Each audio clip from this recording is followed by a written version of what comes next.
Selamat pagi Bapak Ibu dan saudara-saudaraku. Salam sejahtera bagi kita sekalian.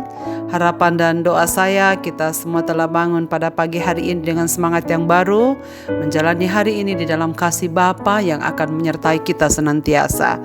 Selamat kita berjumpa kembali di acara Renungan Pagi edisi 17 November 2022. Bacaan kita pagi ini dari 1 Samuel pasal 28 ayat 3 sampai ayat yang ke-10 demikian. Adapun Samuel sudah mati, seluruh orang Israel sudah meratapi dia, dan mereka telah menguburkan dia di Rama di kotanya. Dan Saul telah menyingkirkan dari dalam negeri para pemanggil arwah dan roh peramal. Orang Filistin itu berkumpul lalu bergerak maju dan berkemah dekat Sunem. Saul mengumpulkan seluruh orang Israel lalu mereka berkemah di Gilboa. Ketika Saul melihat tentara Filistin itu, maka takutlah ia dan hatinya sangat gemetar. Dan Saul bertanya kepada Tuhan, tetapi Tuhan tidak menjawab dia, baik dengan mimpi maupun dengan Urim, baik dengan perantaraan para nabi. Lalu berkatalah Saul kepada para pegawainya, carilah bagiku seorang perempuan yang sanggup memanggil arwah. Maka aku hendak pergi kepadanya dan meminta petunjuk kepadanya. Para pegawainya menjawab dia, di Endor ada seorang perempuan yang sanggup memanggil arwah. Lalu menyamarlah Saul, ia mengenakan pakaian lain dan pergilah ia dengan 2 orang. Ketika mereka pada waktu malam sampai kepada perempuan itu, berkatalah Saul, cobalah engkau menenung bagiku dengan perantaraan arwah, dan panggillah supaya muncul kepadaku orang yang akan kusebut kepadamu. Tetapi perempuan itu menjawabnya, tentu engkau mengetahui apa yang diperbuat Saul, bahwa ia telah melenyapkan dari dalam negeri para pemanggil arwah dan roh peramal. Mengapa engkau memasang jerat terhadap nyawaku untuk membunuh aku? Lalu bersumpahlah Saul kepadanya, demi Tuhan katanya, demi Tuhan yang hidup, tidak akan ada kesalahan tertimpa kepadamu karena perkaraan ini. Semakin terpuruk. Saudara-saudaraku, tidak ada yang paling menyedihkan dalam hidup selain mengalami rasa ditinggalkan. Tak sedikit pun orang yang tak bisa menerima. Ketika Saul menyadari bahwa Tuhan benar-benar telah meninggalkannya, hidupnya semakin kalut. Sayangnya tidak memimpin Saul kepada pertobatan yang sejati dan mencari Tuhan dengan segenap hatinya. Kisah Saul dalam perikop ini sungguh-sungguh menyedihkan, yang menunjukkan bahwa hidupnya kini semakin terpuruk. Ia sungguh-sungguh menyangkali imannya. Kepercayaannya yang paling mendasar kepada Tuhan telah ditinggalkan.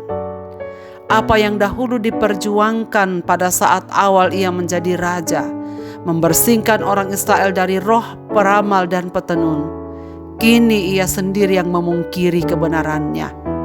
Apa yang menjadi salah satu larangan yang penting dalam Taurat, khususnya dalam Ulangan pasal 18 ayat 14. Perintah Tuhan demikian, sebab bangsa-bangsa yang daerahnya akan kau duduki ini mendengarkan kepada peramal dan petenung, tetapi engkau ini tidak diizinkan Tuhan Allahmu melakukan yang demikian. Jelas Saul mengerti firman ini, tapi Saul sendiri kini telah memungkiri kebenarannya. Apa yang pada awal permulaan pemerintahannya ditaati, telah dilanggarnya sendiri. Percaya pada peramal berarti percaya kepada roh-roh lain di luar Tuhan. Hal itu sama saja dengan menduakan Tuhan atau menyembah berhala. Itu yang terjadi pada Saul.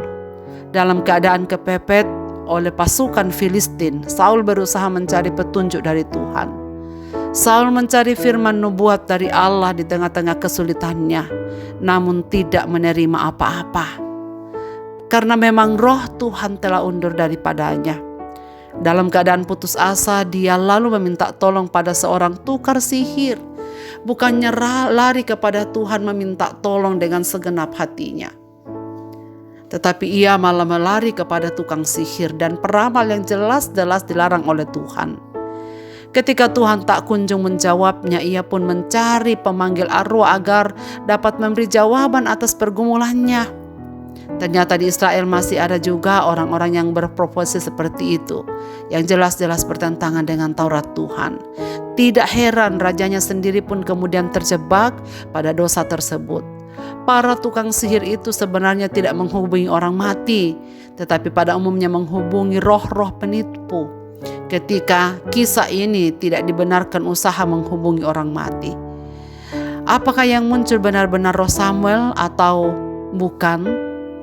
Ini menjadi sesuatu yang kontroversial dalam tafsiran. Dalam dunia penafsiran Alkitab, ada yang mengatakan bahwa itu benar-benar roh Samuel. Tetapi ini merupakan kasus khusus yang Tuhan izinkan untuk meneguhkan penghukumannya yang terakhir kepada Saul atas jawaban roh Samuel jelas sekali. Jelas bahwa wanita itu terkejut dan menjadi ketakutan ketika Samuel betul-betul datang. Hal ini menunjukkan bahwa dia sebenarnya tidak mengharapkan Samuel tetapi roh jahat. Jadi jelas penampakan Samuel bukanlah akibat dari sihirnya dan ia tidaklah memanggil roh Samuel.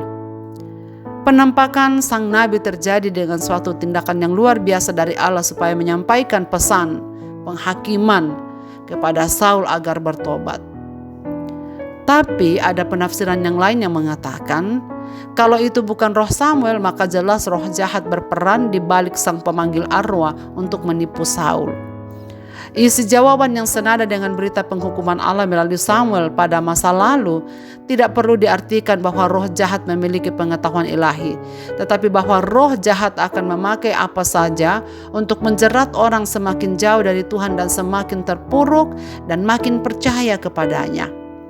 Saudara-saudaraku, kita sudah mengikuti perjalanan iman Saul dari permulaan dan mendapatkan bahwa saat Saul tidak bersedia dikoreksi oleh Tuhan, ia semakin jauh dari kasih karunia Tuhan. Saudara-saudaraku, ini menjadi pelajaran penting bagi kita, bahwa ketika kita enggan untuk menerima koreksi yang Tuhan berikan, entah itu melalui firman-Nya, entah itu melalui para hamba-hambanya atau orang-orang lain di sekitar kita, maka saudara sekalian ketahuilah, kejauhan Tuhan sudah di ujung tanduk untuk kita. Lihatlah puncaknya pada Saul. Ia menyangkali Tuhan dengan mencari pertolongan dari yang bukan Tuhan. Sayang sekali teguran Tuhan sama sekali tidak direspons dengan bertobat dan mau belajar mentaati kehendak-Nya. Saudara-saudaraku yang saya kasihi, kita pun dalam perjalanan hidup ini acap kali akan diperhadapkan dengan berbagai kesulitan, tantangan, dan tekanan hidup. Di saat itulah kita ingin segera mendapatkan jawaban dari Tuhan. Tetapi ketika kita belum menemukan jawaban Tuhan, kadang-kadang kita menggunakan cara kita sendiri. Bahkan lebih fatal lagi kalau kita mencari roh-roh peramal atau petenung atau orang-orang yang pintar yang dapat menolong kita. Saudara-saudaraku, ini adalah penyembahan berhala yang jelas-jelas Tuhan larang untuk kita lakukan. Saudara, apakah artinya ini? Apakah ini masih bisa terjadi dalam kelompok atau kalangan orang Kristen masa kini? Saudara sekalian, bagaimana dengan orang-orang yang pergi mencari pertolongan kepada orang-orang pintar?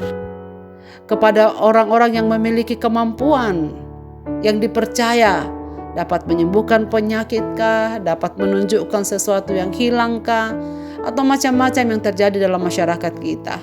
Saudara-saudaraku, prinsip Ulangan pasal 18 yang menjadi patokan bagi Saul, khususnya di ayat 14, bahwa Tuhan sungguh-sungguh melarang orang-orang yang demikian. Kiranya kita selalu memelihara kehidupan kita dengan kewaspadaan, saudara sekalian, supaya apapun yang terjadi, kita hanya lari kepada Tuhan. Kita meminta petunjuk Tuhan dengan sabar menantikan jawabannya. Karena kita tahu bahwa ketika kita berseru kepadanya, Ia sendirilah yang akan berbicara dan menyelesaikannya bagi kita. Marilah kita berdoa. Bapa di sorga, kami bersyukur karena melalui firman-Mu pada pagi hari ini membekali kami, agar kami waspada tipu muslihat iblis yang seringkali membelokkan percaya kami, bahkan menghalangi kami untuk sepenuhnya menyerahkan diri dalam tangan Tuhan. Kiranya kami selalu sadar bahwa pertolongan kami sumbernya hanya daripada-Mu saja, Dan kiranya Tuhan menjauhkan pikiran-pikiran kami untuk menduakan Tuhan dan mempercayai yang lain. Kami mohon Tuhan selalu menjaga hati kami, mengoreksi batin kami, dan memberikan kami kekuatan untuk selalu taat kepada Tuhan dalam setiap situasi hidup kami. Ke dalam tangan kasih-Mu Bapa, kami serahkan hidup kami sepanjang hari ini. Di dalam dan demi nama Yesus Kristus kami berdoa. Amin. Selamat beraktivitas Bapak, Ibu, dan Saudaraku. Tuhan Yesus memberkati kita sekalian.